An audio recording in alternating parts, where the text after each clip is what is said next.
4 billion trees, erased in 40 years. A food source that sustained entire mountain communities for 40 million years, wiped out inside a single human lifetime. Not because it failed, but because the government that should have protected it looked the other way, while corporate lobbyists ran the clock. The scientists saw it coming. They said so, in writing, years in advance. Nobody listened. This is Castanea dentata, the American chestnut, and what was done to it is one of the most consequential acts of regulatory negligence in American history. Welcome to timeless nature wisdom.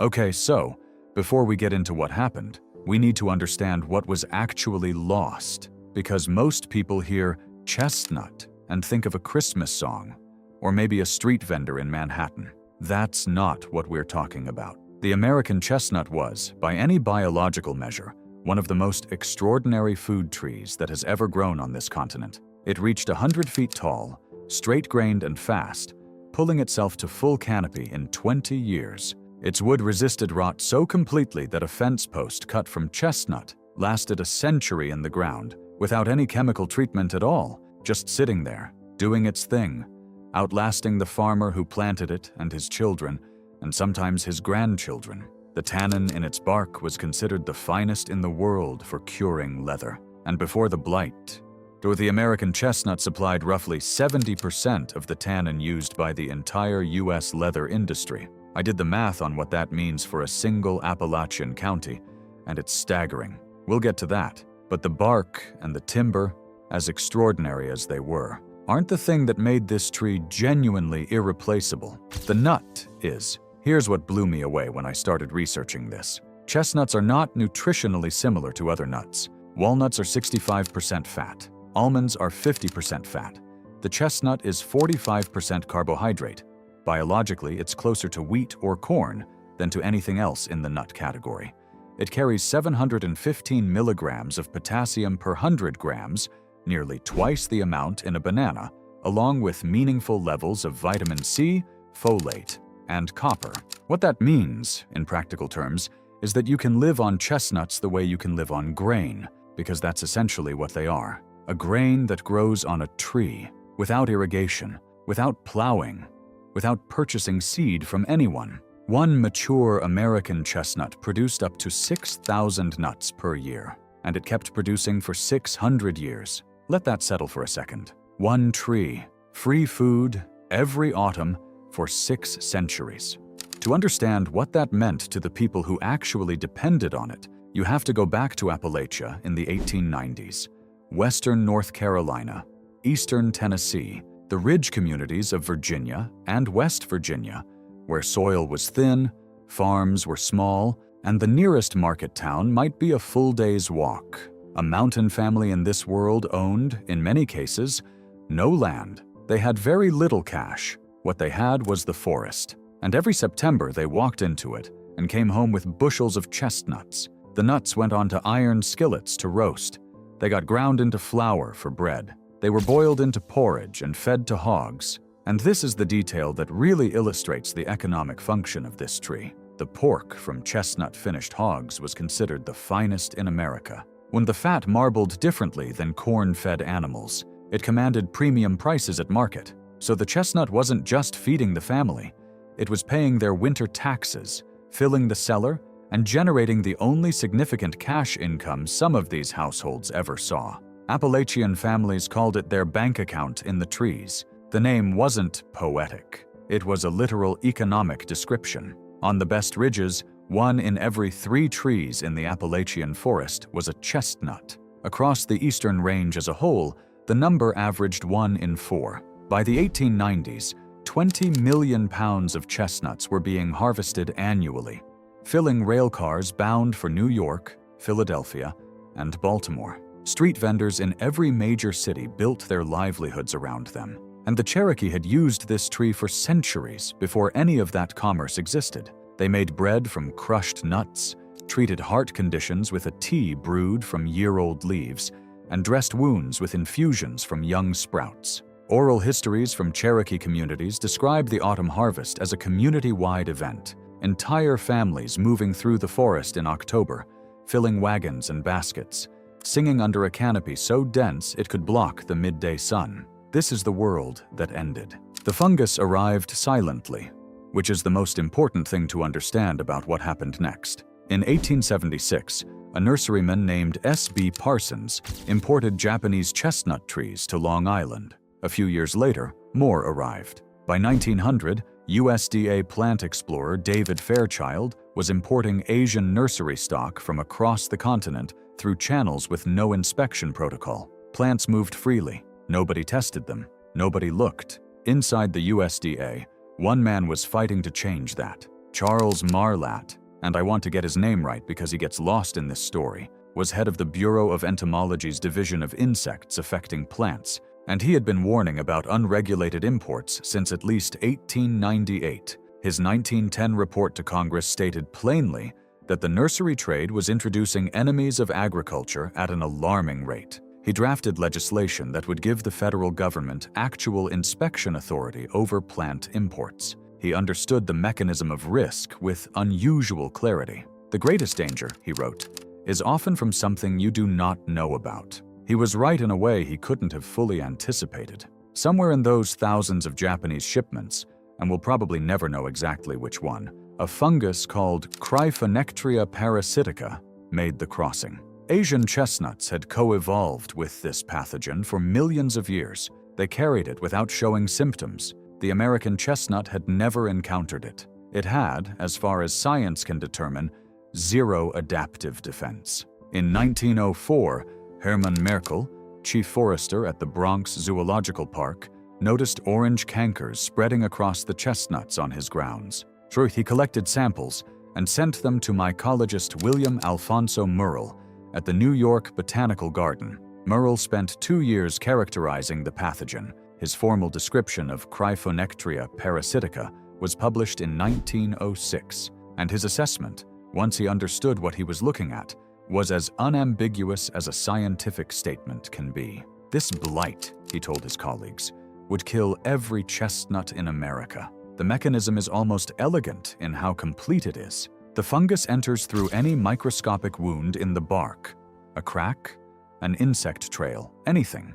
It grows beneath the surface, kills the cambium in a ring around the trunk, and once that ring is complete, everything above the wound is cut off from water and nutrients. It chokes, it dies. The fungus itself spreads at roughly 50 miles per year, but carried on the wind, on the feet of birds, through the mail-order nursery trade. The exact same trade that brought it in kept moving it outward. And this is the part that genuinely pisses me off, because what happened next wasn't ignorance.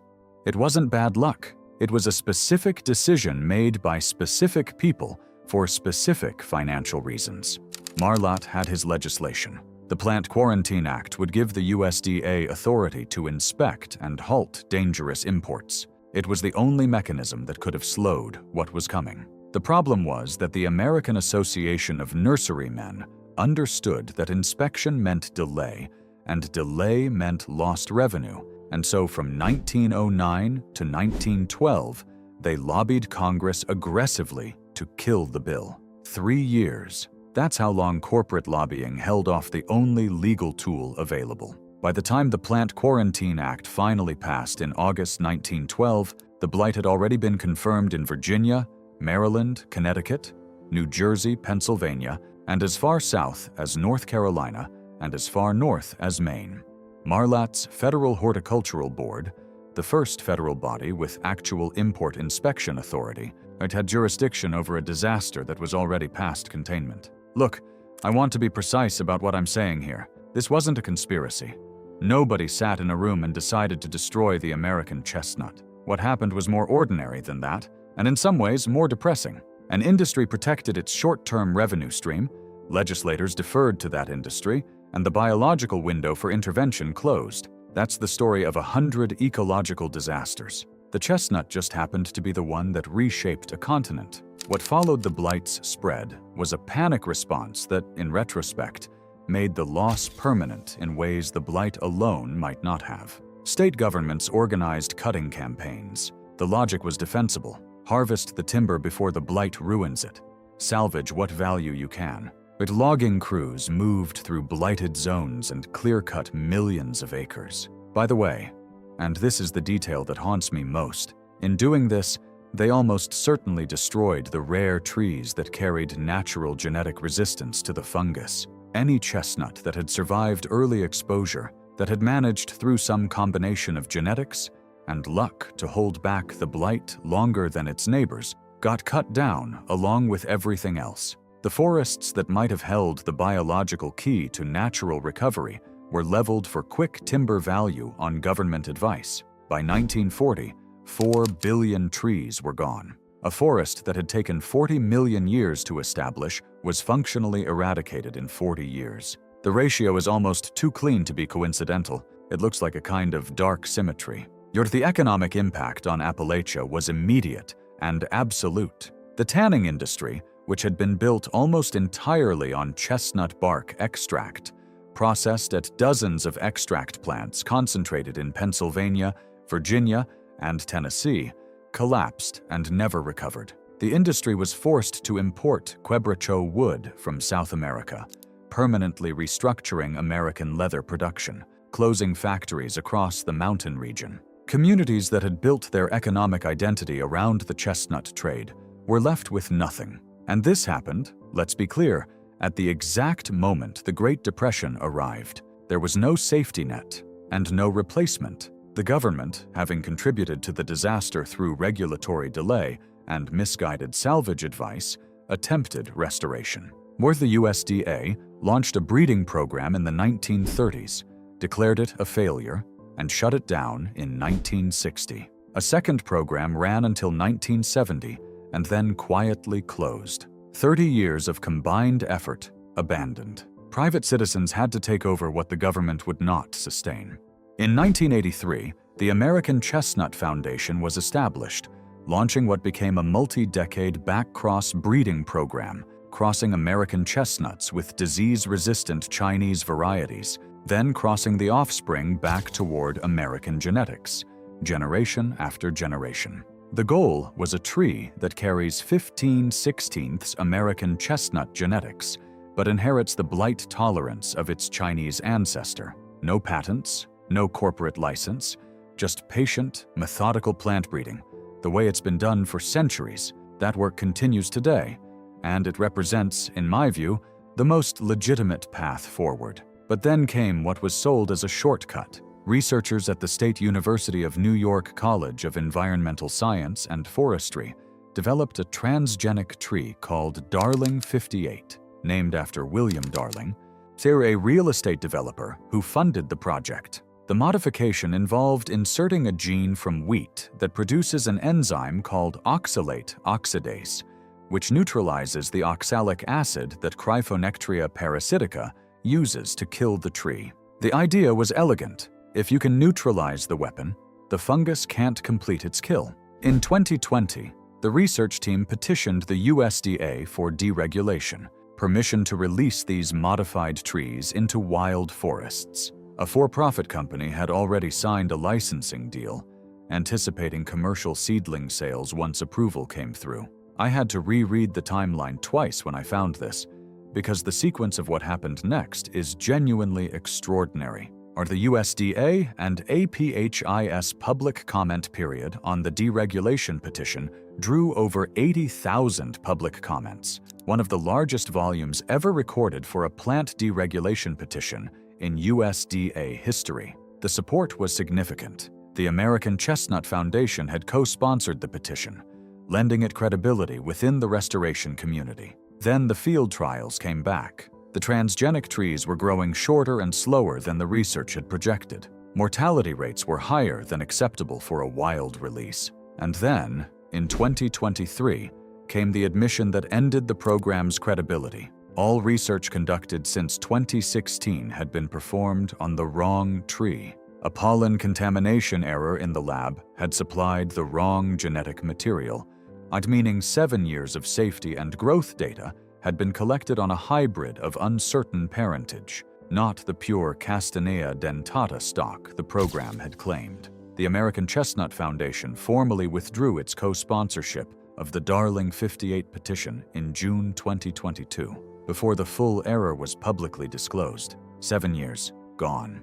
Here's the thing though, and this is where the story turns in a direction I didn't expect when I started researching it. The chestnut doesn't need corporate approval to survive. It never did, because Cryphonectria parasitica only kills the wood above ground. The root systems are still alive. Across the Appalachian forest today, millions of native sprouts push up from century-old stumps every spring, reaching for the canopy, growing for 2 or 3 years before the blight finds them again. They keep trying. They have been trying for 80 years. The species hasn't given up. It's just trapped in a cycle it can't break without help. There's also something the standard chestnut narrative almost never mentions, and it changes the scientific picture considerably.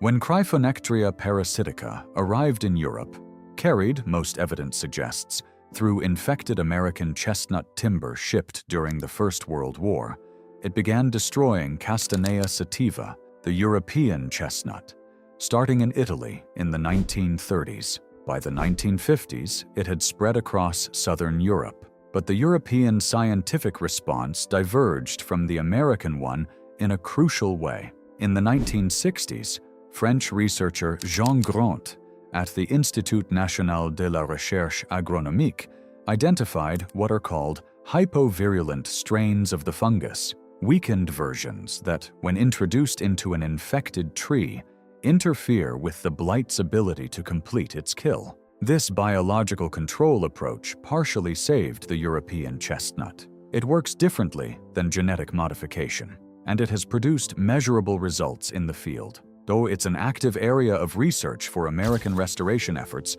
that most popular coverage of this topic never touches. And scattered through the forests of the Midwest and New England, a few old-growth American chestnuts somehow escaped the initial wave of infection and are still standing, still producing fruit. One of them, the Adair tree in Kentucky, has survived confirmed blight exposure for decades. Scientists study its genetics with significant attention because what that tree is doing, whatever combination of factors allowed it to persist, may be more useful than anything a lab has manufactured. If you want to act on this today, and I think this is worth acting on, you have 2 options that are both real and both available right now. Chinese chestnuts are sold by nurseries across the country. They co-evolved with Cryphonectria parasitica and are essentially immune to it. They tolerate poor soil, require no irrigation once established, and produce large, nutritious nuts in 3 to 5 years from planting. One tree, properly sited, will feed your family for 6 centuries.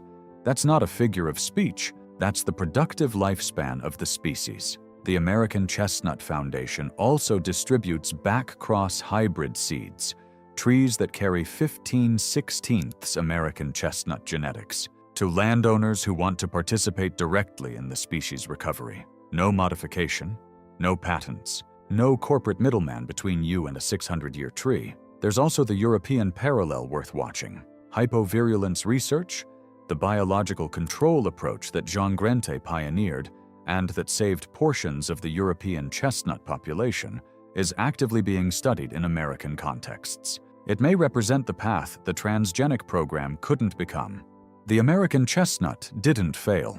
It wasn't replaced by something better. It was destroyed by a regulatory system that prioritized industry revenue over biological reality, warned accurately by scientists who were ignored until the window for intervention had closed, and then abandoned twice by the government institutions that caused the disaster in the first place. The Darling 58 episode is, in some ways, a compressed replay of the original story, a rushed solution, a commercial interest, a concealed error, a damaged outcome. But the root systems are still alive. The sprouts are still pushing up. The Adair tree is still standing in Kentucky, producing chestnuts in a forest where the species is supposed to be functionally extinct. And the scientists who study it are still learning from what it knows. And the bread tree of the mountains has been trying to come back for 80 years. What it needs, more than modification or patents or government programs, is people who understand what it was